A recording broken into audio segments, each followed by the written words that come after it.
हम 11th home science कर रहे हैं और हमारा जो 10th चैप्टर है विविध संदर्भों में सरोकार और आवश्यकताएं, हम इसके 3 पार्ट्स कंप्लीट कर चुके हैं और आज हम शुरू करेंगे इसका 4th पार्ट ग भाग, जो कि है अधिगम, शिक्षा और विस्तार। आज के वीडियो में हम शुरुआत करेंगे इसके अधिगम से, यानी कि लर्निंग से। देखिए बच्चों, अब तक आप बहुत कुछ सीख चुके हैं, आपकी लर्निंग बहुत अधिक हो चुकी है क्योंकि आप 11th क्लास में हैं। तो मुझे वैसे तो आपको बताने की ज़रूरत नहीं है कि लर्निंग का मीनिंग क्या होता है, यानी अधिगम किसे कहते हैं, सीखना किसे कहते हैं। देखिए, अधिगम यानी सीखना हमारे जीवन में उसकी एक बहुत महत्वपूर्ण भूमिका है। इसे आपसे अच्छे से कोई नहीं जान सकता, क्योंकि आप जिस स्टेज पर हैं वहाँ डेली आप कुछ नया सीखते हैं। आप ही नहीं, हर व्यक्ति अपने जीवन में हर पल में हर दिन में कुछ ना कुछ नया सीखता है। यह हमारे ज्ञान, बोध और व्यवहार का आधार है। यानी हमारी जो नॉलेज है, हमारा जो बिहेवियर है, हमारा जो लाइफस्टाइल है, ये सारी की सारी चीज़ें हमारी लर्निंग से इफ़ेक्ट होती हैं।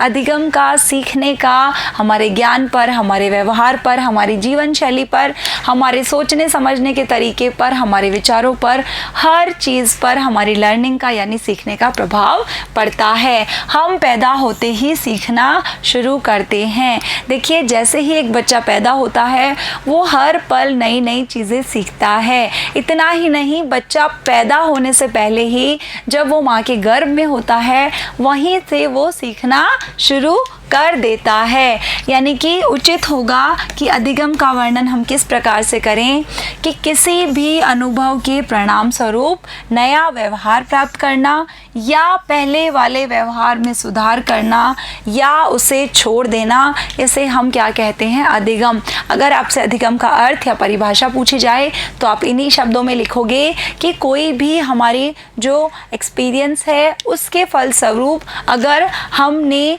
एक नया जो व्यवहार है उसे प्राप्त किया, या हमने अपने पहले वाले व्यवहार में कोई चेंज लाया, या पहले का कोई व्यवहार छोड़ दिया, तो उसे हम क्या कहते हैं, अधिगम यानी कि लर्निंग। इसका हम छोटा सा एग्जांपल ले लेते हैं।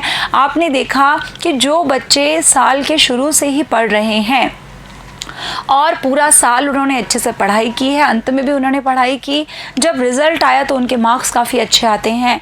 लेकिन मैंने पूरा साल पढ़ाई नहीं की, केवल अंत में पढ़ाई की, तो मेरे मार्क्स उनके मार्क्स से कम आए हैं। तो हमें एक ऐसा अनुभव प्राप्त हुआ जिससे, यानी इस अनुभव के परिणाम स्वरूप अब हमने नया व्यवहार प्राप्त कर लिया। यानी हमने ये सीख लिया कि अगर हम भी साल के शुरू से ही पढ़ेंगे तो हमारे मार्क्स भी उनके बराबर या उनसे अच्छे आ सकते हैं। हमने ये नया व्यवहार प्राप्त कर लिया। अब हमने अपने पहले के व्यवहार में सुधार कर लिया। क्या था हमारा पहले का व्यवहार कि हम केवल साल के अंत में पढ़ते थे जब हमारे एग्जाम होते थे, उस व्यवहार को अब हमने छोड़ दिया। तो इसी को हम क्या कहते हैं, अधिगम यानी कि लर्निंग यानी कि सीखना। देखिए, सीखने की कोई उम्र नहीं होती। बच्चा, जैसा कि मैंने आपको अभी बताया कि माँ के गर्भ से ही सीखना शुरू कर देता है और मृत्यु पर्यंत, यानी जब तक हम जिंदा रहते हैं तब तक हम कुछ ना कुछ सीखते ही रहते हैं। हम किसी से भी सीख सकते हैं, फिर चाहे वो कोई व्यक्ति हो, कोई परिस्थिति हो या कोई समय हो। हर पल हमें कोई ना कोई नया अनुभव होता है जो हमें एक नई सीख प्रदान करता है। देखिए, अधिगम की जो प्रक्रिया है उसमें 3 मुख्य घटक होते हैं। आपसे पूछा जा सकता है कि लर्निंग प्रोसेस के 3 घटक कौन कौन से हैं, 3 मेन जो कंपोनेंट्स हैं वो कौन कौन से हैं। पहला है सीखने वाला यानी कि लर्नर, जिसके व्यवहार में परिवर्तन आता है। यानी हमने कुछ भी सीखा तो हमारे व्यवहार में बदलाव जरूर आता है। उसके बाद है व्यवहार में बदलाव के लिए अपेक्षित प्रशिक्षण यानी कि ट्रेनिंग। और 3rd नंबर पे है संसाधन, मानव और सामग्री।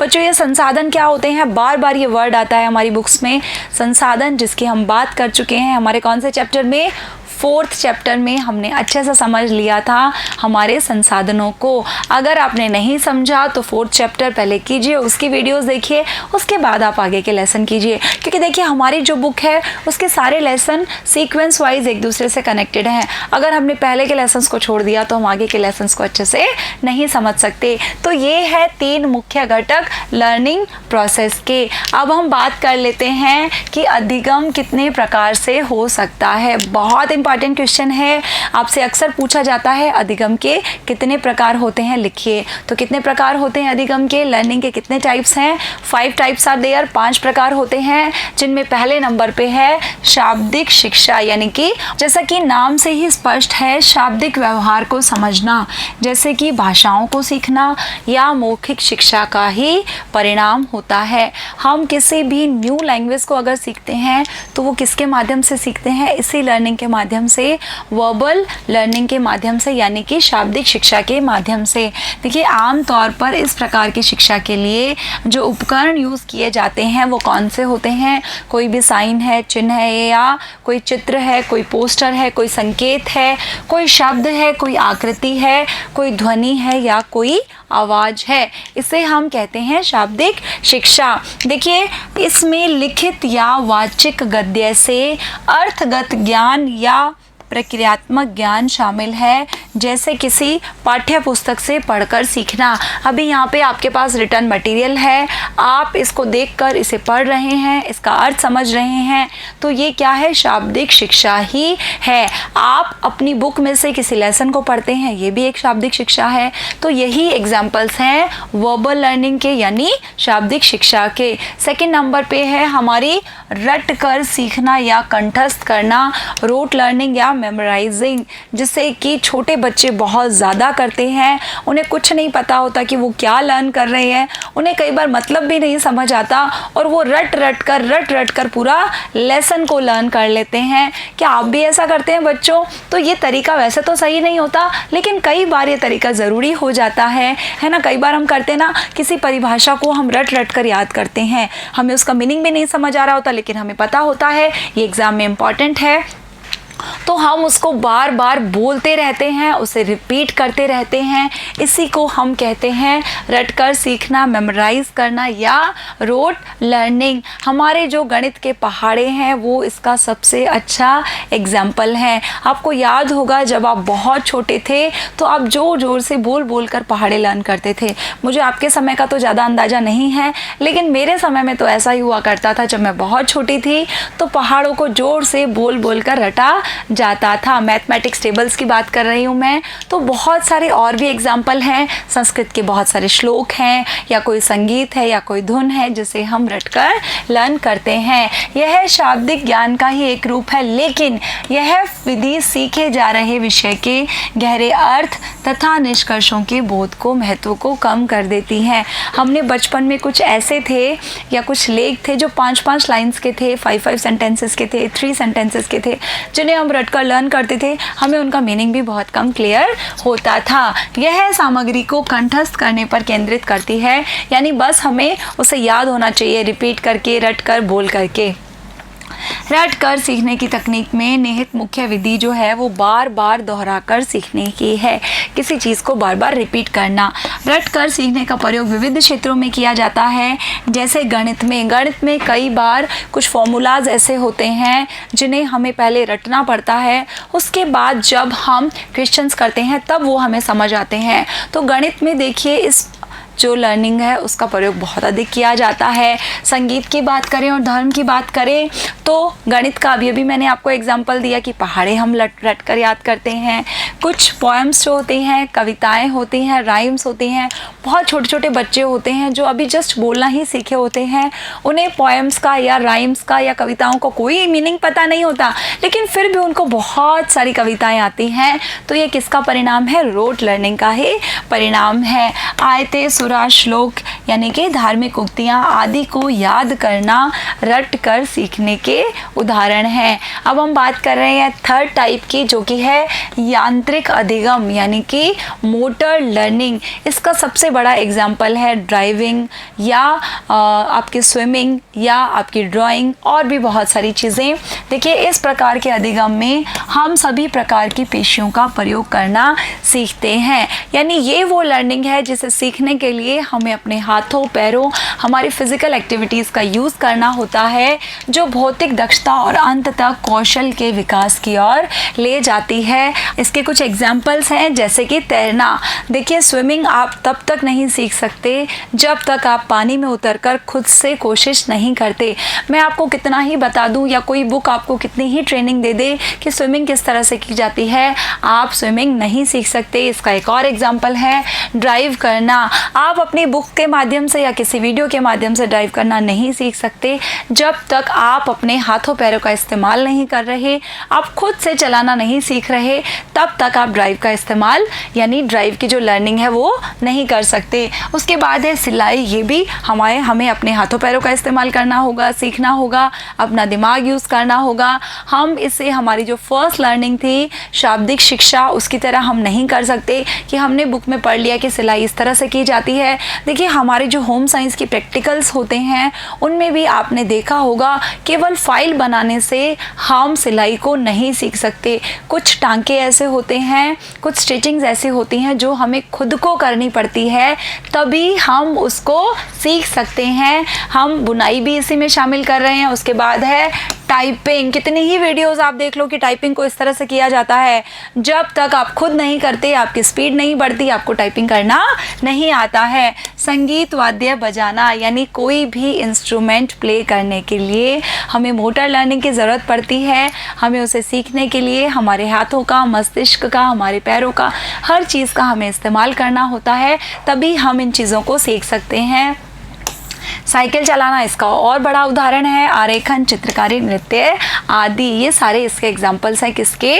मोटर लर्निंग के। इस प्रकार विभिन्न कुशलताएं सीखने और उनमें निपुणता प्राप्त करने से छात्राओं को आत्मविश्वास और संतोष मिलता है।